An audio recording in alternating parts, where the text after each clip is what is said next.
This is basically what Dalton Kincaid brings to the table. Ball tracking. He can pluck the ball out of the air. Tight ends are not supposed to be able to do this, guys. I'm just saying. Not supposed to be able to do that. Not for a tight end. That's some receiver type stuff right there. You love to see it. I think this ball actually got tipped as well, so a little bit of a nod to concentration on top of ball tracking. And also, you can see the catch radius. It looks pretty nice there. He is a little bit slimmer. That's kind of the problem that I have, and that's why he's a flex tight end.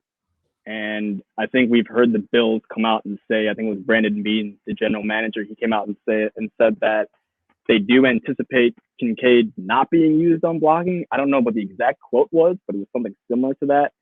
So he's going to be a situational guy. Now, as far as fantasy football goes, I like him, not as much as everyone else does. That's the thing. So I have him right now. I don't have my rookie rankings completely finalized, but I have him somewhere between 12 and 15. Okay. Couch, I saw your rankings today only. You have him at 13. So we have him around the same. So when I say that he's overrated, I'm not talking to you. I'm talking to the other guys who are taking this man at 10th overall, ahead of two other guys that I like, in the first round with the expectations that he's going to be the next Travis Kelce. There is no way in hell he's the next Travis Kelce. I'm sorry. He's not. I like him. He's my 13th, 14th, something like that guy in this draft. I got 4 tight ends in the top 15. I like this class.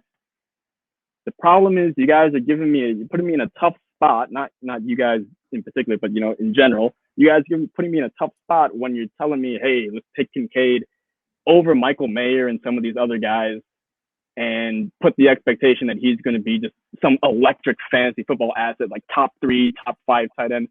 Let's pump the brakes there. Let's be more realistic. He's probably going to be like a tight end 10, 11, maybe tight end 9, somewhere in that range. And then maybe there might be that one solid year where he ends up as like the 4th or 5th best tight end, because that's what usually happens to even guys like Evan Engram, for example, right? So that should be the expectation. Given that expectation, here's Kelce. Just one thing: Kelce has nearly the most snaps out of all tight ends. Out of the slot, offensive snap percentage, yeah. Isn't he in the best situation though? Just offensive snaps I'm talking about in general. So basically, Kelce's on the field all the time, except when he's like tired. Right. That's it. So he's also not asked to block as much because he's quite literally the only receiving option that they have that's actually threatening for a defense. So he's going to have to go on everything. That's one thing. I understand the argument, but what I want to push back on is that I'm looking at like a prototype, right?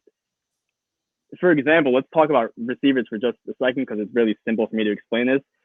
When I call someone an X wide receiver, that doesn't necessarily mean that they're 6'5" and just humongous. They could be a little bit more smaller, like a Garrett Wilson, but they could just have those types of skills that just warrant being put at the X position. So it's the same thing with Kelce. Like, I understand that he's being used as a flex tight end, but in the playbook, he's not playing the F position. He's not. It just so happens that they're splitting their Y in the slot. So there's a big difference with that, right? He's getting used maybe more like similarly to a flex tight end, but he's still playing the Y. And that to me holds the most weight, in my opinion, for that argument. But it's a valid claim. I get it. I get a lot of pushback for that because, Dalton Kincaid is going to, a lot of people say like, Cole Beasley, that type of production projection. And if you look at Cole Beasley's stats, he's getting 600, 800, 800 yards with Josh Allen. And that would be pretty great for a tight end, but I just have a hard time getting all the way there for now because of the situation, right? The Kelce thing is stupid, I think, but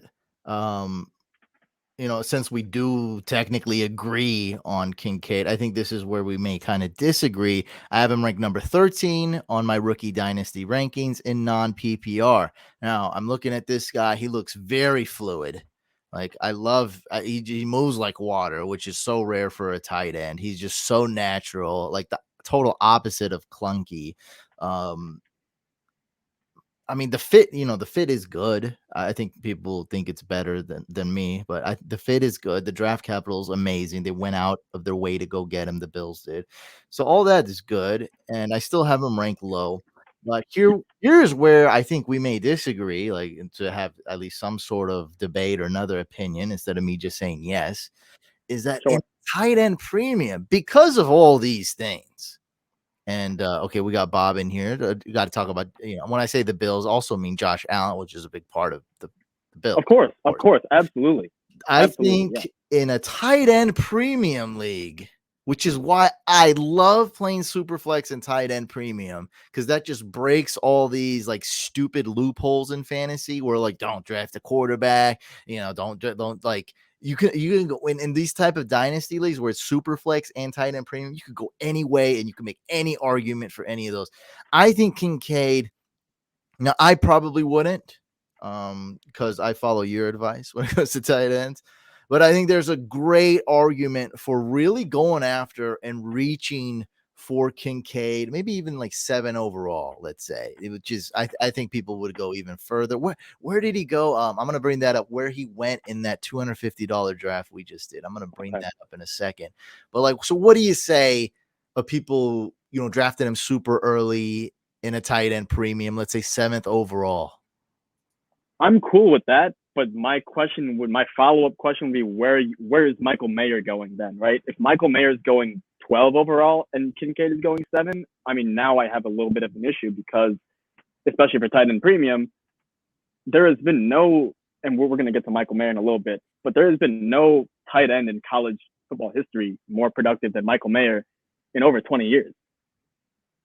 So that's your only gripe, okay? Which is what, which is basically what this podcast is about today.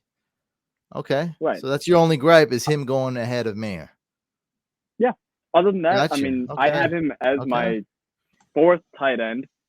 Could be 3rd tight end. I kind of have a little bit of a mix. I guess we can kind of shift over to Sam Laporta now that we're getting into it. He would be my tight end 3 or 4. I mean, yeah, I have no issue with that. If you want to reach in a tight end premium and you really are hurting for tight end, yeah, I'm in with Dalton Kincaid. I got you. It just got to be after Mayer. You like him, but not as much. Okay, so he went 10th overall in our high stakes tight end premium super flex league. So, okay. He's going 10 overall in a lot of leagues. I would say, just from people sending me their draft boards and whatever, honestly, not making it up, I would say in like 95% of leagues, he's going at exactly 10 overall. Not 9, not 11. He's going exactly 10. In Bob's league, 10th overall tight end premium, Mayer right after that, which is much smarter than this guy maybe taking Will Levis, because Will Levis scares me. I love his upside, but I moved him down on my rankings. Bob's also saying he can for sure be the next Mark Andrews, which is, I say, a possibility, I guess. I mean, he's got a better quarterback. So Kincaid? Kincaid. Built a little bit differently from Mark Andrews, but I understand what he's saying.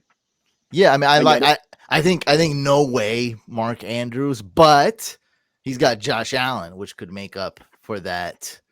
Because Josh Allen. I think he's saying that because Mark Andrews used to be a receiver, and I feel like Dalton Kincaid is the most fluid receiver of all the tight ends. I think that's what he's trying to say. Yeah, I see that. He would definitely have to work on the blocking, which is not impossible, He's saying in a few years. I think in a few years is the key to that comment there.